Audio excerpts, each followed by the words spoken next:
그들이 바울을 만날 날짜를 정하고 많은 사람들이 그의 숙소로 찾아왔습니다. 그는 아침부터 저녁까지 그들에게 하나님 나라에 대해 증언했고 모세의 율법과 예언서들로부터 예수에 관해 설득시키려고 했습니다.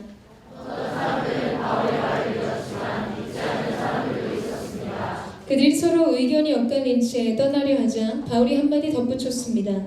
성령께서 예언자 이사야를 통해 여러분의 조상들에게 하신 말씀이 옳습니다.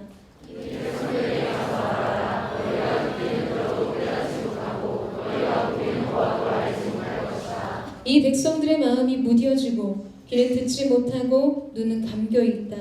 이는 그들이 눈으로 보고 귀로 들으며 마음으로 깨닫고 내게 돌아와 고침을 받지 못하게 하려는 것이다.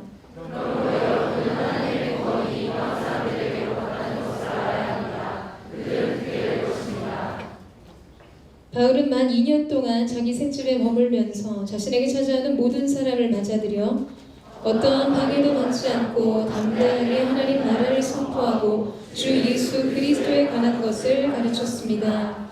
할렐루야! 여러분 하나님을 기대하십니까? 여러분 우리 가운데 새로 행하실 그 주님 앞에 다시 한번 감사와 찬양과 영광의 박수 올려드리겠습니다. 큰 함성으로 주님의 이름을 찬양합니다. 우리의 영혼이 주님의 보좌를 높여드리며 나아갑니다. 주님 홀로 영광과 찬양을 받아 주시옵소서. 할렐루야. 사랑하는 여러분 오늘도 성령 충만하십시오. 말씀 충만하십시오. 은혜 충만한 저와 여러분 되시기를 주님의 이름으로 축복합니다. 오늘 이곳에 들어올 때 여러분 모두가 느끼셨겠지만 우리가 7번째 라운드를 또 지나서 말씀에 의탁하다 수련회를 마치고 하나님이 우리 가운데 새로운 시즌을 열어주셨습니다. 제 8번째 라운드 콜 투 월십입니다. 예배로의 부름, 하나님이 우리 가운데 열어주신 새로운 시즌입니다. 중보기도 팀과는 나눌 이야기지만 이번 수련회를 준비하면서 기도 중에 하나님께서 강하게 한 가지 마음을 주셨습니다. 이번 말씀에 의탁하다 수련회를 통해서 우리가 우리의 인생 속에 열망하던 이 기도의 제목들이 응답되고 인생의 소망들이 성취되는 것보다 우리의 삶 속에 가장 큰 축복을 얻게 되는 한 가지가 있다면 그것은 깊은 예배로의 초대라는 사실이었습니다. 깊고 영광스러운 예배로 우리를 불러주신다라는 것이었어요. 여러분 혹시 생각나세요? 저희가 둘째 날 저녁 집회 때 그곳에 모여있는 모든 회중이 이 두 손을 모두 높이 들었습니다. 여러분 생각나세요? 모두가 두 손을 들 때까지 마치 손 들면 쏜다 이런 수준으로 여러분을 협박했던 기억이 나는데요. 초신자든 누구든 지금 이 공간에 있는 모든 사람들은 하나님을 향해 두 손을 높이 듭니다. 그렇게 함께 하나님을 향해 우리의 손을 들었어요. 그것은 하나님의 사랑에 대한 항복의 의지이자 우리의 인생 속에서 우리 손으로 할 수 있는 그 모든 것으로 오직 하나님 한 분을 예배하겠다는 거룩한 결단이었습니다. 그래서 이번 라운드의 심볼은 핸즈, 손입니다. 예배하는 거룩한 손들. 하나님 한 분을 높이는 인생, 가난한 심령으로 하나님의 임재를 갈망하는 예배자로 우리 자신을 드리는 것이죠. 여러분 이 배너에 보이는 수많은 사람들 보이세요?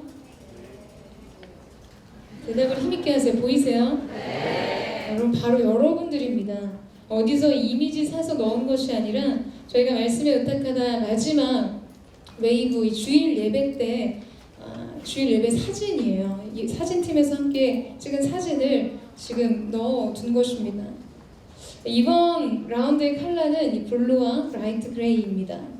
이 블루는 지성소의 쉐카이나의 푸른 불꽃을 상징하고 라이트 그레이는 이 성막에 있는 흰 세마포를 형상화한 것입니다. 결국 이 배너가 우리 가운데 보여주는 것은 거룩한 지성소, 푸른 불꽃 앞에서 함께 모여 예배하는 여러분 자신을 거울과 같이 보여주는 것입니다. 사랑하는 여러분, 하나님께서 우리를 부르고 계세요. 하나님의 이 초대의 음성을 여러분 듣고 계십니까? 예배의 가장 깊은 곳으로. 그래서 우리는 이 시즌을 통해서 이 세대의 예배의 부흥, 하나님께서 이 청년 세대의 예배의 부흥의 횃불을 다시 들게 할 것입니다. 저는 이제 우리가 이 세대를 변화시킬 것이라고 믿습니다. 새로운 부흥의 주역으로 쓰임받게 될 줄로 믿습니다. 여러분, 그 놀라운 은혜가 우리 모두에게 있을 것임을 믿음으로 선포합니다. 여러분, 우리가 이 마음을 담아서 옆에 사람에게 함께 이렇게 한번 인사해 주셨으면 좋겠는데요. 예배의 부흥, 우리는 기적의 세대입니다. 이렇게 한번 믿음으로 선포해 주시겠어요? 우리는 부흥의 세대입니다. 놀라운 이 믿음의 선포가 우리의 세대를 변화시키는 새로운 영적인 기상도가 되기를 주님의 이름으로 축복합니다. 여러분, 오늘은 참 감격스럽게도 우리가 함께 지난 반년의 시간 동안 함께 나눈 이 사도행전 강해를 마무리하는 날입니다. 사도행전 28장 이 마지막을 나누면서 하나님께서 우리 가운데 주시는 새로운 도전을 받아들이는 거룩한 은혜가 있게 되기를 사모합니다. 이 바울은 몰타섬에 상륙해서 약 3개월의 시간을 보낸 후에 하나님의 은혜로 드디어 마침내 로마에 이르게 되었습니다. 여러분, 한번 저를 따라해 보시겠어요? 하나님의 뜻은 결코 미완성으로 끝나지 않습니다. 여러분, 하나님께서 주구장창 우리 가운데 약속만 던져주시고 도전만 하시고 격려만 하시다가 그 모든 일이 미완성으로 마치게 하지 않으신다는 사실입니다. 우리 속에 착한 일을 시작하신 이가 그리스도 예수의 날까지 이루시리라. 여러분, 하나님께서 시작하신 일은 하나님께서 이루십니다. 하나님께서 완성하세요. 바로 그 완성의 끝자락에서 마침내 하나님의 말씀하신 대로 그 약속을 따라 로마에 도착한 바울은 믿음의 형제들의 영접을 받게 됩니다. 그리고 그는 일반 죄수들과 함께 감옥 생활을 하지 않고 군인 한 사람을 붙여서 따로 지낼 수 있도록 배려를 받게 되죠. 말하자면 가택 연금을 당하게 됩니다. 그것은 놀라운 하나님의 은혜였어요. 누구든지 바울을 자유롭게 찾아올 수 있었고 심지어 바울이 초청할 수도 있었습니다. 그곳에 사람들을 초대해서 집회를 열고 말씀을 강론하는 일들을 행했어요. 그런데 바울이 로마에 도착한 지 얼마 지나지 않아서 그가 한 일이 있었습니다. 우리 17절에서 18절 말씀을 같이 한번 읽어보도록 하겠습니다. 17절에서 18절 말씀 시작.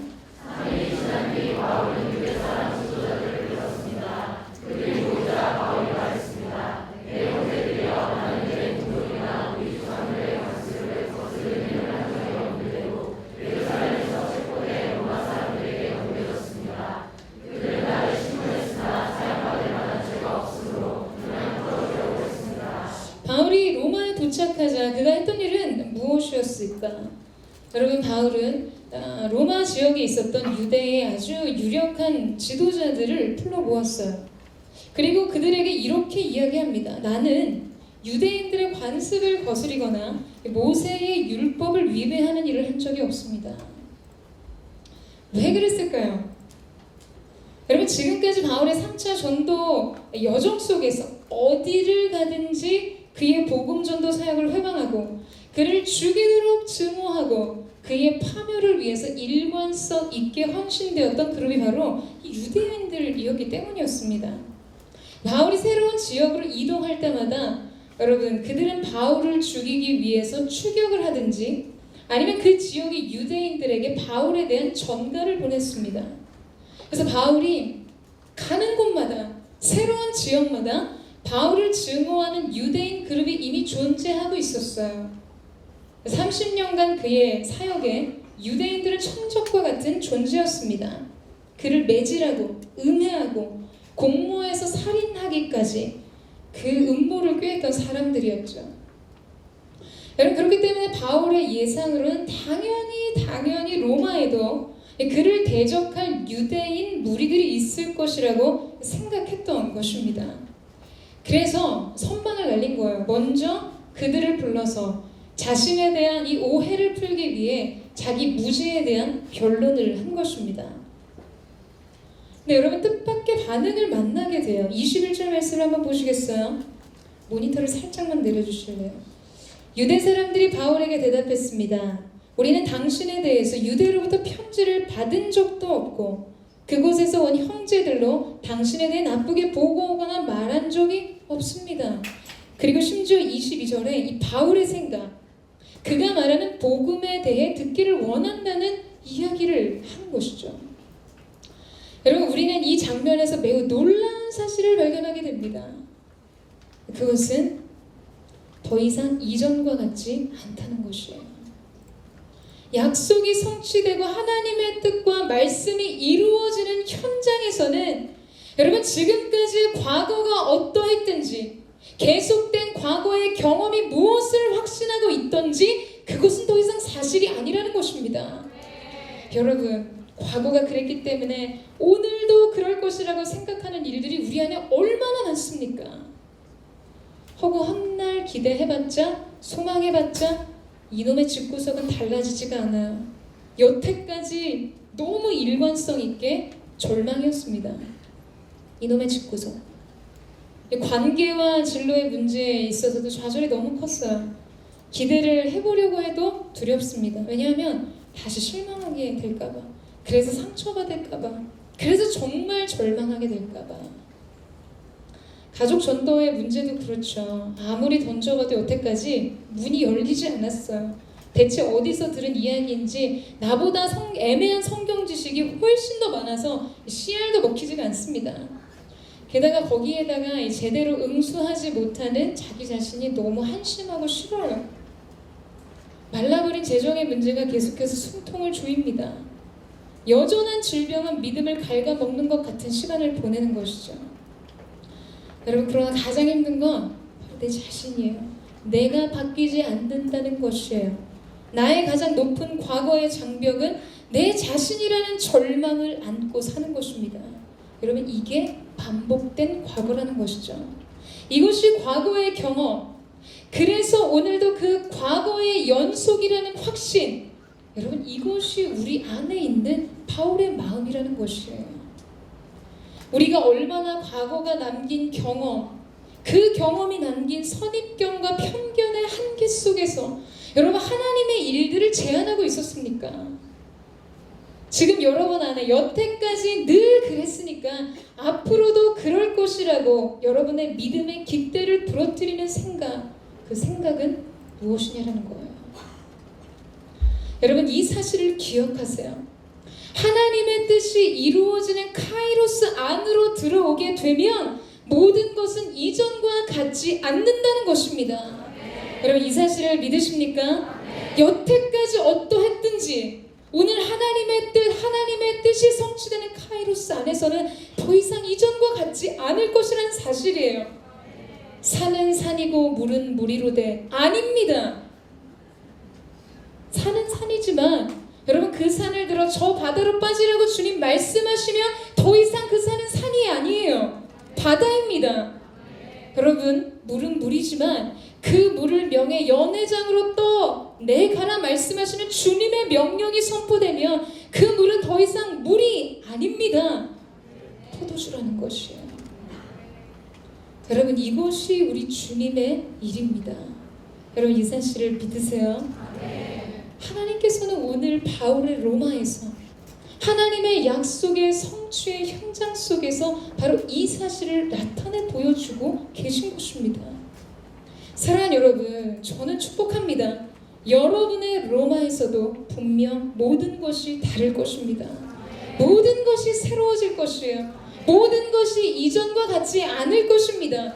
우리의 경험이 담긴 확신도 하나님의 말씀 앞에서 힘을 잃게 될 줄로 믿습니다. 나를 반대하던 무리들은 어디 갔는가? 아무리 눈을 씻고 살펴봐도 찾을 수 없는 것이에요. 연약한 모든 육체의 그 질병들은 창조의 질서대로, 그 창조의 원형대로 회복될 줄로 믿습니다. 여러분의 가정은 예배하는 가정이 될 것입니다. 새로운 스텝이 열릴 것입니다. 산은 산이고 물은 물이지만 주님이 말씀하시고 말씀하신 대로 이루어질 때 더 이상 산은 산이 아니고 물은 물이 아니라는 거예요. 바로 당신의 인생이 이와 같을 것입니다. 여러분, 이미 실패한 듯 보이는 명백한 여러분의 지난 과거 앞에서도 말씀이 주어지면 여러분, 그 악을 골짜기가 소망의 문이 되는 것이에요. 참혹한 실패의 현장이 하나님 열어주시는 새로운 소망의 자리가 되는 것입니다. 변하지 않을 것 같았던 그 모든 것이, 여러분의 모든 것이 여러분을 새로운 태도로 영접하게 될 것입니다.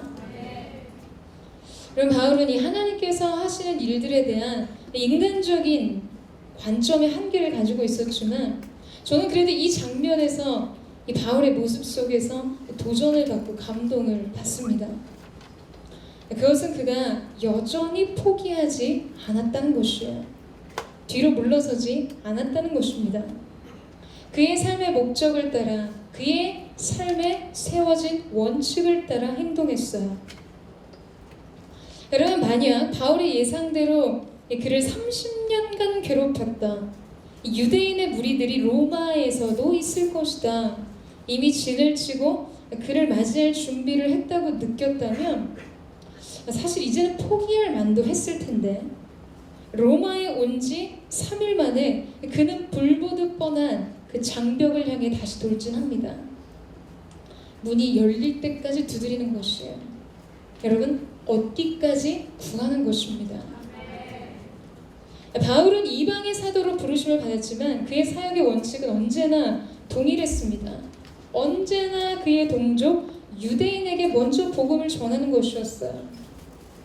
그것이 그를 얼마나 고통스럽게 하든지, 그에게 어떠한 상처를 남기든지 그는 포기하지 않았습니다. 저는 이 점에서 바울이 정말 멋있다는 생각을 하게 돼요. 결코 포기하지 않는 사람, 결코 지지 않는 사람. 여러분, 오바마가 그런 이야기를 했죠.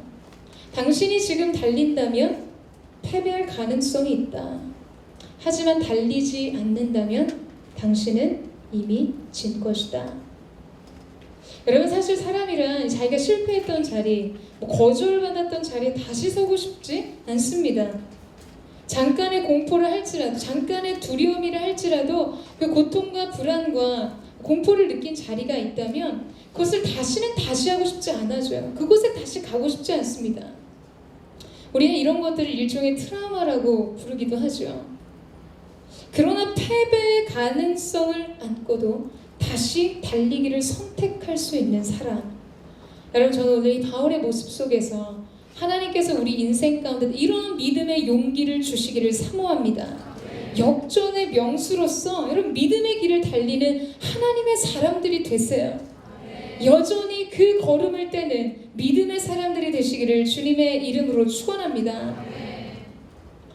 이 바울을 다시 달리게 했던 것은 삶의 분명한 목적이었습니다. 부르심이었어요. 여러분, 인생이 언제 지치는 줄 아십니까? 인생이 언제 힘을 잃어버리는 줄 아세요? 언제 그럴까요? 언제 지치고 힘을 잃어버릴까요?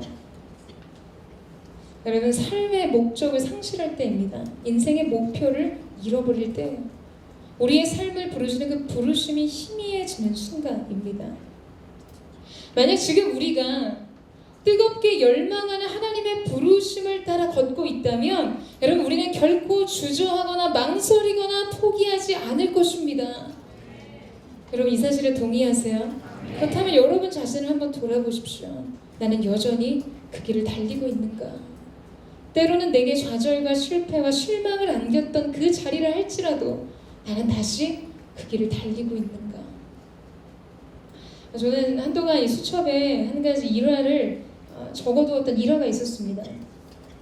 이 산악가이자 탐험가인 에드먼드 힐러리에 관한 이야기였어요. 그는 1953년에 세계 최고봉인 에베레스트 산 정상에 오르는 것에 성공을 했습니다. 그러나 그 도전이 처음부터 성공을 거둔 것은 아니었어요. 불과 1년 전에 에베레스트 산 정상을 눈앞에 두고 그는 발걸음을 돌려야 했습니다. 그런데 정말 멋있는 것은 그때 그가 바로 그 고지의 정복, 에베레스트 산 정복을 눈앞에 두고 자신의 발길을 돌려야 했을 때 그는 이렇게 이야기했습니다. 에베레스트 산이여, 너는 잘하지 못한다. 그러나 나는 잘할 것이다. 나는 힘도 능력도 잘할 것이다. 그리고 내가 가진 장비도 더 나아질 것이다. 나는 돌아오겠다. 기다려라. 이 말을 남겼어요. 그리고 1년이 지난 후에 다시 에베레스트 산에 올라가서 정복하게 됩니다. 사랑하는 여러분, 장벽은 여전해도, 우리의 인생의 상황과 환경 속에 주어진 이 장벽은 여전해도 우리가 이길 수 있는 가능성이 있다는 것이에요. 여러분, 그것은 우리가 자라나는 것입니다. 우리가 포기하지 않는 것이에요. 우리가 더 나아지는 것입니다. 저는 여러분과 제 안에 반드시 하나님께서 우리 가운데 주신 이 부르심의 상을 쫓아 그 부르심의 목적의 고지를 정복하는 그곳에서는 영적인 투지가 있게 되기를 주님의 이름으로 축원합니다. 여러분, 불붙은 의지를 세우세요. 그리고 다시 도전하십시오. 여러분, 세상의 탐험가가 산 하나를 정복할 때도요, 이런 투지를 가지고 살아납니다. 그렇다면 과연 이 세대를 정복하고 장악해야 하는 하나님의 사람들은 어떠한 영적인 투지를 가지고 이 세대를 살아가야 할 것인가? 어떠한 영적인 투지를 가지고 우리의 생을 살아가야 할 것인가? 여러분 앞에 놓여있는 이 에베레스트 산과 같은 장벽은 무엇입니까?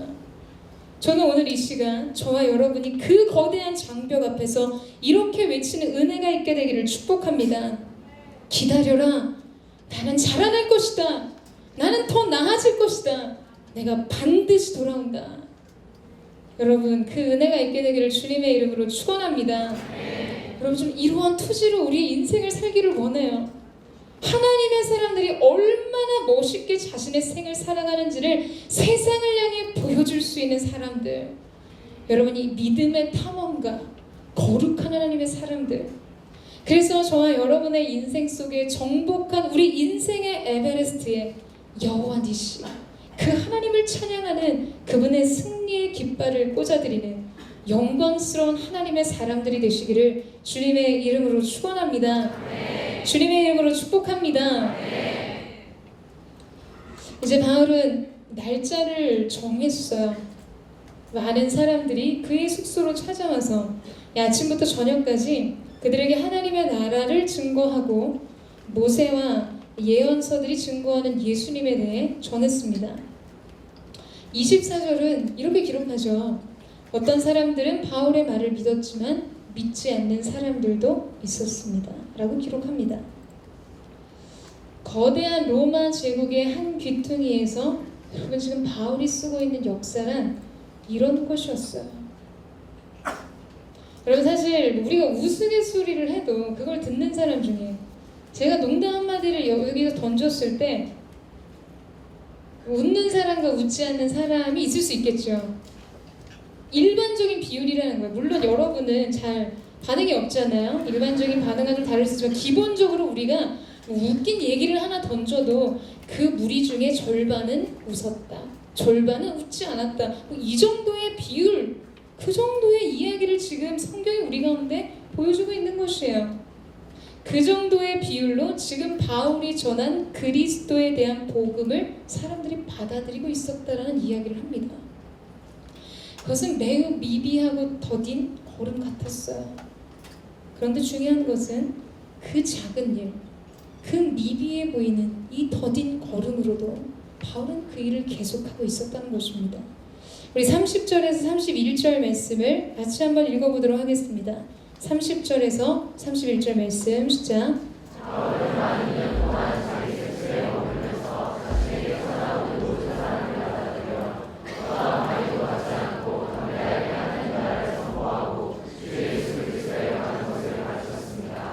여러분, 여기서 바울은 2년 동안 자기 셋집에 머물면서, 여기서 이 셋집이라는 단어는 겨자씨라는 단어의 의미를 가지고 있습니다.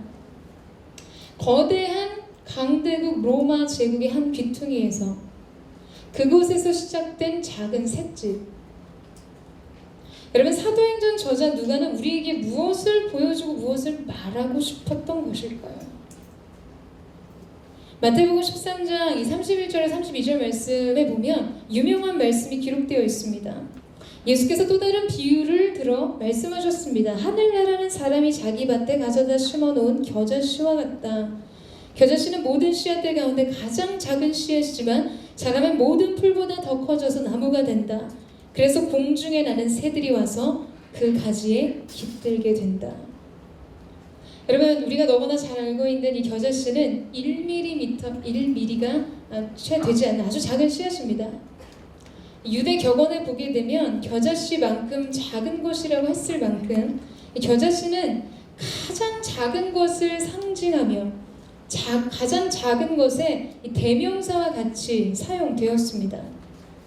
제가 언젠가 주일 예배 마치고 저 뒤에 데스크에 앉아 있는데 은지자매가 와서 혹시 겨자씨가 필요하면 드리겠다고 해서 제가 받아서 늘 지갑에 가지고 다녔어요. 여러분 혹시 보이세요? 이렇게 쓰이는 날이 오는데 보이십니까? 안 보이는 게 맞아요. 여러분 지금 육안으로 보이면 겨자씨가 아니에요. 지금 겨자라는 이 네임택은 보이시죠? 네, 혹시 소리는 들리세요? 네, 굉장히 다시 돌려주세요. 근데 좀 돌려보세요. 얼마나 작은 씨앗인지. 근데 여러분, 저 작은 겨자씨, 하나님이 우리 가운데 이야기하시는 하나님의 나라를 이 겨자씨에 지금 비유하고 있었다는 것이죠. 겨자씨는 가장 작은 것을 상징하며 작은 것의 대명사와 같이 사용되었다. 예수님께서 하나님의 나라가 바로 이와 같다고 말씀하십니다. 여러분, 하나님의 나라의 이 발족, 하나님의 나라의 시작은 유대 베들레헴 작은 집 마구간 말구유에서 시작되었어요. 그런데 그 나라의 확장은 12명의 제자들을 통해 온 땅에 퍼져나가게 되었습니다. 여러분, 위대한 일이 가장 작은 것에서부터 시작되었다는 것이죠.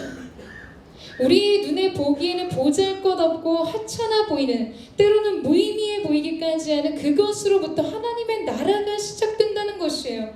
미약함 속에서 하나님의 창대하심을 보게 하신다는 것입니다.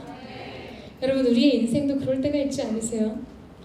우리의 인생 또한 이 작음의 상징, 연약함의 대명사 같을 때가 있지만 여러분, 하나님께서 그러한 우리를 통해 하나님 그분의 나라를 꿈꾸신다는 사실입니다. 이 약하고 작은 미비한 것으로 무엇을 할 수 있을까? 여러분, 하나님께서는 바로 그것을 통해 그분의 일을 행하시고 그분의 나라를 이루신다는 사실이에요. 여러분, 범블비를 잘 아시죠? 우리나라에서 호박벌이라고 불리기도 하죠. 이 범블비는 공기 역학적으로, 생물학적, 물리학적으로, 과학적으로는 절대로 날 수 없는 구조를 가지고 있다고 학자들은 이야기합니다. 1에서 한 2인치 되는 큰 몸을 가지고 있는데 그에 비해서 날개가 너무 빈약하고 작기 때문에 절대로 상식적으로, 과학적으로는 날 수가 없다는 것이에요. 그런데 문제는 범블비가 너무 잘 날아다닙니다. 그 이유에 대해서 이 댕벌 효과에 관한 내용이 담긴 책에서 이렇게 이야기하는 것을 보았어요. 범블비가 날 수 있는 이유는 자기가 날 수 없다는 사실을 모르기 때문이다. 할렐루야. 아멘이시죠? 자기 한계를 알지 못한다는 것이에요. 그래서 이 범블비는 그 작은 날개로 초당 수백 번의 날개짓을 쉬지 않고 계속합니다. 왜냐하면 날 수 없다는 사실을 받아들이지 않았기 때문에. 그 날 수 없는 작은 날개로 자기가 할 수 있는 날개짓을 계속할 때 상식적으로는, 과학적으로는, 여러분 생물학적으로는 절대로 날 수 없는 공식을 깨고 범블비는 날아오른다는 것이에요. 사랑하는 여러분, 이 거대한 세상 속에서 과연 우리가 할 수 있는 것이 무엇이 있다고 생각하세요? 어떤 걸 할 수 있다고 여러분 느끼세요? 나의 이 거대한 몸뚱이를 날아오르게 하기에는 턱없이 부족한 미비한 날개, 인생의 스펙과 소유를 가지고 미련한 날개짓을 하는 것 같아 보일 때가 있지 않으십니까? 여러분, 이 땅에서 크리스천으로 산다는 것이, 우리가 늘 이곳에서 외치는 그 예배의 부흥이라는 것이, 청년 세대의 부흥이라는 것이, 정말 우리가 그렇게 외치고 소망한다고 하지만 정말 그 일들이 일어날 수 있을까? 그런다고 정말 부흥이 올까? 그런다고 정말 세상이 바뀔까? 그런다고 우리 가정이 달라질까? 그런다고 내가 바뀔까? 여러분, 오늘 이 말씀 속에서 우리는 한 가지 사실을 기억해야 할 것입니다. 여러분, 지금 로마의 작은 새빵, 겨자씨와 같은 보잘것없고 작고 연약하고 미비한 그곳에서 시작된 하나님의 나라가 무서운 속도로 자라나요. 여러분 우리가 세계사에서 배운 것처럼 콘스탄티누스 이 황제가 기독교를 국교로 공인하는 사건이 일어나게 되죠. 그리고 황제 스스로 세례를 받습니다. 그리고 그 복음을 온 세계가 듣고 그래서 바로 오늘 우리가 이 자리에 있게 될 수 있었다는 것이에요. 여러분 이제 온누리교회 이 지하세계 새빵 비전홀에서 네?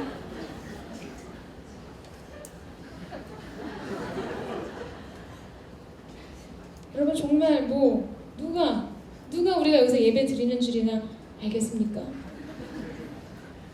그러나 여러분 우리가 여기서 외치는 이 뜨거운 예배에 대한 갈망, 하나님 얼굴을 향한 열망, 여러분 바로 이 비전홀에서 대한민국을 바꿀 예배의 힘이 나옴을 믿으세요? 여러분 저는 이 믿음을 가진 사람들을 통해서 하나님께서 일하실 줄로 믿습니다. 작은 새빵에서 시작된 그 하나님 나라의 복음이 로마를 바꿨다는 것이에요. 그리고 세상을 바꿨습니다. 이제 우리 차례라는 것이에요. 우리가 그 바통을 이어받아야 하는 것입니다. 여러분 사도행전 28장 31절에 마치는 그 마지막 단어는 아콜루토스라는 단어로 마치게 됩니다. 한글 번역에는 서술형으로 끝나지만 헬라어 마지막 단어는 아콜루토스, 방해를 받지 않고 라는 단어로 끝나요. 여러분 바울은 지금 사슬에 매여 있었지만 매이지 않았어요. 그는 우리가 잘 아는 대로 육체의 가시를 지니고 짊어진 사람이었지만 그 역시 그를 방해할 수 없었습니다. 그의 고독도 그의 외로움도 그를 방해할 수 없었어요. 그를 대적하고 음해하는 세력도 복음의 열정을 향한 그의 마음을 멈추게 할 수 없었습니다. 그 어떤 것도 바울을 멈추게 할 수 없었다는 것이에요. 방해할 수 없었습니다. 여러분 바울이 지금 이 로마에서 2년의 시간 동안 이때 옥중 서신으로 기록된 말씀이 어떤 말씀이죠?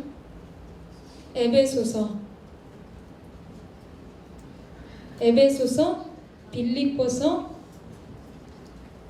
골로새서, 빌레몬서를 기록합니다. 제가 말씀 묵상하는 그런 생각이 있어요. 이 와중에 성경을 누구는 쓰고 있는데 이 와중에 성경도 안 읽어요. 우리가 그렇습니다. 회개해야 돼요. 감옥에 사슬 매여가지고 여러분 사는데 성경을 썼어요. 지금 자그마치 몇 권을 썼는지 몰라요. 근데 우리는 지금 자유롭게 활개치고 다니면서도 그 성경조차 읽지 않고 있다는 거예요. 주님 앞에 회개했어요. 왜냐하면 이 교육자들도 한 달에 15일, 30일에 정해진 성경 통독을 하거든요. 15일 12시에 완료했다는 그 사인을 그룹에 올리지 않으면 벌금이 10,000원입니다. 제가 정말 부끄러운 고백이지만 제가 벌금이 60,000원이더라고요. 안 읽은 건 아니고요. 그 시간 그때 딱 정확하게 완료를 하지 못하면 벌금을 내야 돼요. 회개했어요. 누구는 감옥에서 성경을 이렇게 쓰는데 성경 읽는 것조차 하지 않는 주님 앞에 회개했습니다. 근데 함께 회개하기로 하죠. 여러분 우리 안에 날마다 말씀을 묵상하는 은혜가 있게 되기를 축복합니다. 여러분 무엇에 방해를 받고 계세요? 여러분 무엇이 여러분의 인생을 방해하고 있습니까? 여러분 얼마나 사소한 일에 우리를 향한 하나님의 거룩한 뜻이 방해를 받고 있냐는 것이에요. 저는 오늘 이 사도행전 28장 31절의 마지막 단어 아콜루토스, 방해를 받지 않다, 거침이 없다, 이 단어가 우리 인생의 마지막 단어가 되기를 주님의 이름으로 사모하며 축복합니다. 우리 안에 시작하신 사도행전 29장의 거룩한 뜻이 어떠한 것에 방해도 받지 않고 계속해서 새로운 기적의 역사를 써내려가는 역사의 산증이 되십시오. 그러한 하나님의 사람들이 되세요. 놀라운 은혜가 저와 여러분 가운데 있게 되기를 주님의 이름으로 축원합니다. 한 가지 이야기를 나누고 말씀을 마치겠습니다. 저는 이틀 전에 금요일에 홀리스타 설교를 마치고 내려와서 기도하는데 하나님께서 제게 힐링 그레이스라는 그 말씀을 주셨어요. 이 단어는 저의 부르심과 관련이 있는 단어였습니다. 제가 처음 이제 예배사역자로 저를 헌신할 때 나중에 하나님께서 이 선교단체를 세우게 하시면 그 이름이 힐링 그레이스라고 하겠다고 하고 저는 늘 생각하며 그것을 위해 기도했었어요. 사무엘상 16장 23절 말씀, 다윗의 수금에 관한 말씀을 주시면서 예배를 통한 치유의 기름 부으심을 약속해 주셨거든요. 그런데 그날 새벽에 기도하는데 뜬금없이 치유의 은혜에 대해 기도하라는 마음을 주셔서 텐진 사역, 이번 중국 텐진 사역에 하나님 그렇게 기름을 부어주시나 보다 하고 계속해서 기도했습니다. 그리고는 이제 다음날 토요일에 기도 모임 하러 교회 가기 전에 동생이 점심을 해주겠다고 해서 잠깐 동생 집에 있었습니다. 요리를 잘하거든요. 방에서 잠깐 이 말씀을 준비하려고 성경을 보고 있는데 부엌에서 비명소리가 들렸어요. 근데 예사롭지 않은 비명소리였습니다. 제가 놀라서 뛰어나가 보니까 동생이 제부한테 안겨서 이 손에 피를 철철 흘리면서 붙들고 있는 것이었어요. 그냥 이렇게 칼에 베인 게 아니라 부엌 칼날의 끝이 손바닥 위에서 아래로 눌리면서 거의 박히듯이 찔린 것이었어요. 급하게 지혈을 하고 응급실로 갔습니다. 상처가 깊었지만 일단 지혈이 되는 걸 보면서 꿰매면 될 거라고 생각을 했는데 병원에서 제부에게 전화가 걸려왔어요. 심각한 목소리로 아무래도 신경 손상이 있다는 진단이 내려졌다. 그래서 이 손가락에 마비 증상이죠. 감각 이상, 저림 증상이 있는데 이 손가락 신경이 끊어져서 나타나는 증상이고 주치를 만났더니 인대나 근육 손상도 있을 것 같다고 응급으로 수술을 빨리 해야 할 것 같다는 이야기였어요. 전신마취를 하고 수술을 해야 하고 또 이후에 재활도 필요한 상황이었습니다. 제가 꼭 수술을 해야 되냐고 물었더니 동생도 원치 않아서 후배 담당 주치의가 따로 이야기를 나눠봤는데 지금 수술 안 하면 평생 고생한다고 했다는 거예요. 통증도 더 심해질 수 있고 감각 이상도 저림 증상도 평생 달고 살아야 하는데 안 한다는 것은 말이 안 된다. 일상생활을 하는데 굉장한 어려움이 있을 것이라는 이야기였습니다. 나중에 들어보니까 동생이 칼이 손바닥을 뚫고 딱 들어가는 순간 뭔가 뚝 하고 끊어지는 느낌이 들어서 자기는 생명의 위협을 느꼈대요. 왜냐하면 뭔가 대단한 혈관, 동맥이나 정맥 같은 게 끊어지는 느낌을 받아서 이 다친 게 문제가 아니라 지혈이 안 될 거라는 것에 너무 놀랐다는 거예요. 전화를 끊고서 마음이 너무 복잡하고 어려웠어요. 그리고 오늘 배너가 바뀌잖아요. 이번 라운드의 상징이 손, 핸즈. 우리의 모든 손의 일이 하나님 한 분을 높이고 예배하는 것을 비전으로 선포하는데 그 손이 다친 거예요.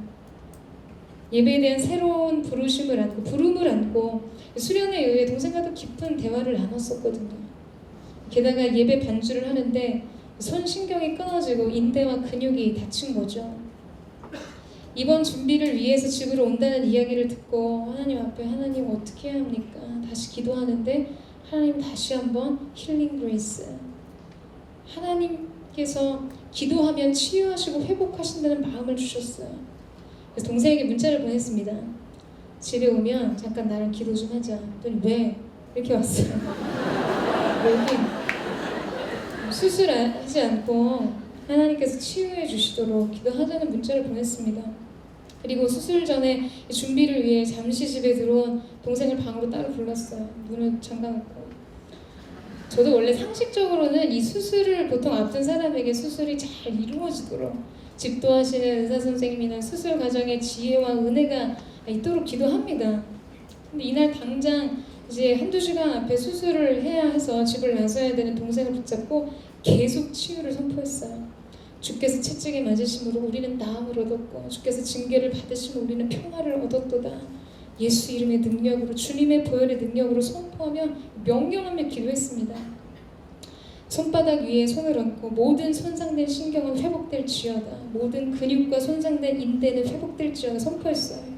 주님 앞에 저의 믿음을 드립니다. 이미 모든 신경은 회복됐음을 선포합니다. 모든 인대와 근육은 회복되었음을 선포합니다. 그리고 외쳤어요. 주님, 저는 지금도 사도행전의 그 기적의 역사가 계속됨을 믿습니다. 기도하는데 동생이 제 손을 잡더라고요. 감동이 있나 보다 했는데 알고 보니까 이제 그만해도 된다는 사인이었어요. 제가 되게 딱해 보였나 봐요. 아니 입원하러 얼른 가야 되는데 제 분은 밖에서 기다리는데 손 떼고 계속 그러고 있으니까 기도를 마친 제 어깨를 툭툭 두들기더니 나보다 언니가 더 위로와 격려를 받아야 될 것 같다면서 나 수술하는 동안 괜히 그 앞에서 기도한다고 잊지 말고 설교 준비나 하고 계시라고. 그래서 이제 가면서 문자가 왔어요. 미안한 마음 때문에. 근데 제가 이제 기도를 마치고 내보내면서 얼굴을 보면서 수술하지 마. 다 났어. 의사인 제부 앞에서 차마 그 말이 떨어지진 않아서 동생을 보내놓고 문자를 보냈습니다. 나도 수술해도 평안하게 하는데 병원 도착하면 증상이 계속 있는지 다시 한 번만 확인해 봐라. 그리고 마지막에 크를 덧붙였어요. 최대한 라이트하게 아주 쿨하고 나이스하게 보이기 위해서 크. 너무 이렇게 진상스럽잖아요. 하지 마. 이러면 안 되니까 이렇게 보냈어요. 그리고 이제 조카들을 챙겨서 부모님께 보내놓고 병원으로 갔습니다. 근데 이게 두 선생님이 자꾸 안 하는 쪽으로 자꾸 의견이 있으니까 두 의사 선생님이 반드시 수술을 해야 한다고 설득을 했다고 하더라고요. 신경 손상이 된 상태에서 이거 이대로 봉합을 하면 이건 그냥 의료사고가 된다는 거예요. 수술 전에 수술 시간이 길어지는 이유가 신경 손상을 이미 100% 확신하고 근육과 인대도 다 끊어졌다라고 그걸 찾아서 이어줘야 했기 때문에 중보팀에게도 빨리 그 신경을 찾을 수 있도록 기도 부탁을 했었어요. 동생을 수술실로 들여보내놓고 제발 올라가 계시라 그래서 원래 성격이 그런 성격이 아닌데 올라와서 이제 기도를 하고 있었습니다. 근데 수술 시작된 지 40분이 지났을까요? 제부한테 전화가 왔어요. 근데 전화가 울리는 순간 이건 뭐지? 지금 이 시간에 전화가 올 일이 있으면 안 되는데 전화를 받았어요. 근데 수술방에서 제부에게 전화가 왔다는 거예요. 지금 수술실로 빨리 들어오라고. 여러분 얼마나 놀랬겠습니까? 네? 의사가 과가 다르다고 해서 다른 수술 아무나 막 들어갈 수 있는 게 아니잖아요. 근데 집도하시는 교수님이 호출을 했다는 거 들어오라고. 무슨 일이 났구나 너무 놀라서 제부가 수술방 달려들어갔어요. 그런데 이 수술 집도하실 교수님이 대체 이해가 안 된다면서 동생 손을 제부에게 보여주신 거예요. 상처 부위를 열었는데 너무 깨끗하다는 거예요. 신경도 인대도 근육도 모두 깨끗하게 아무것도 손상되지 않았다는 것이죠. 교수님이 이해가 안 돼서 오히려 상처 부위보다 절개를 더해서 이 손바닥의 끝까지 다 열어서 다 쭉 덧찢어서 좌우로 덧찢고 깊이도 다 파헤쳐서 손바닥 끝까지 다 열어서 살펴봤는데 아무것도 손상되지 않았다는 것이죠. 그래서 이거는 도대체 안 믿을 것 같아서 이대로 손상된 신경이 없었다라고 하면 안 믿을 것 같아서 확인시켜 주려고 불렀다는 거예요. 그래서 제부 앞에서 동생의 모든 신경과 혈관과 근육과 인대를 보여주시면서 확인을 시켜주신 거예요. 그러니까 육안으로 제부는 수술방에서 그걸 다 본 거죠. 본인도 이해가 되지 않는데 아무것도 손상되지 않고 깨끗하다. 감각도 곧 돌아올 것으로 보인다는 소견을 전해주셨습니다. 수술방에 나와서 제부가 이 소식을 전해줬어요. 저는 정말 그때 하나님의 일하심에 대해서 감탄하지 않을 수가 없었습니다. 제가 최근에 개인적으로 기도해주는 중보기도방에 우리는 결코 아무것도 잃어버리지 않게 될 것이라고 선포했었어요. 지난주 설교에서도 여러분 기억하세요? 약속을 가진 자 결코 아무것도 잃어버리는 것이 없을 것입니다. 올해 하나님께서 이 동생에게 주신 말씀을 가지고 계속 선포하면서 기도했어요. 그리고 수술을 마치고 나온 동생이 이 소식을 전했죠. 기뻐할 거라고 처음엔 생각했지만 그럼 난 뭐 한 건가 싶은 거예요. 사실 어떤 면에서는 안 해도 되는 수술을 한 것 같지만 그로 인해서 더욱 분명한 증거를 얻었습니다. 여러분 어저께 다친 손보다 더 찢어서 끝까지 파헤쳐서 들추고 면밀히 다 완전히 그냥 너덜너덜. 근데 감각이 돌아왔어요. 제가 어제 동생에게 그렇게 말했습니다. 네가 액션 29 새로운 사도행전의 한 장이다. 사랑하는 여러분, 하나님의 역사는 인간의 상식과 그 어떠한 상황 속에서도 제한을 받지 않습니다. 방해를 받지 않습니다. 여전히 복음이 일으키는 기적은 끝나지 않았습니다. 그 역사는 오늘 우리 안에서도 계속되고 있다는 것이에요. 저 오늘 저와 여러분이 새로운 사도행전 29장을 쓰는 하나님의 사람이 되기를 주님의 이름으로 축복합니다. 아콜루토스, 그 어떤 것으로도 하나님의 역사가 방해받지 않는 여러분 그 역사의 산 증인으로서 이 땅을 살아가십시오. 선포합니다. 사도행전의 역사는 우리 안에서 계속되고 있습니다. 끝나지 않는 사도행전의 역사는 계속되고 있습니다. 이제 여러분이, 이제 우리가 그 역사의 한 장을 쓰게 될 것입니다. 사랑하는 여러분, 끝나지 않는 이야기를 쓰는 사람들이 되십시오. 저는 여러분이, 세상이 여러분을 보며 사도행전 29장으로 여러분의 인생을 읽게 되는 그런 그리스도의 편지, 그리스도의 향기가 되기를 주님의 이름으로 축원합니다. 우리 함께 찬양하며 기도하며 예배하며 주님 보좌에 나아가기를 원합니다. 사랑하는 주님, 반년의 시간 동안 하나님 사도행전의 역사를 통해 하나님 나라의 복음의 역사가 얼마나 작은 곳에서 얼마나 창대한 곳으로, 그러나 그것이 아직 다 완성되지 않은 채 우리에게 그 바통을 이어주고 있음을 주님 보게 됩니다. 오늘 이 시간 주님 우리를 통해 사도행전 29장의 새 역사를 계속해서 써내려갈 수 있는 은혜를 허락해 주십시오. 우리가 그 역사의 산 증인이 되게 하여 주시옵소서. 끝나지 않는 이야기의 주인공들이 되게 하여 주시고, 이 시대의 사도행전, 그 하나님의 복음의 비밀과 피 묻은 그리스도의 복음이 이 땅을 덮는 그 일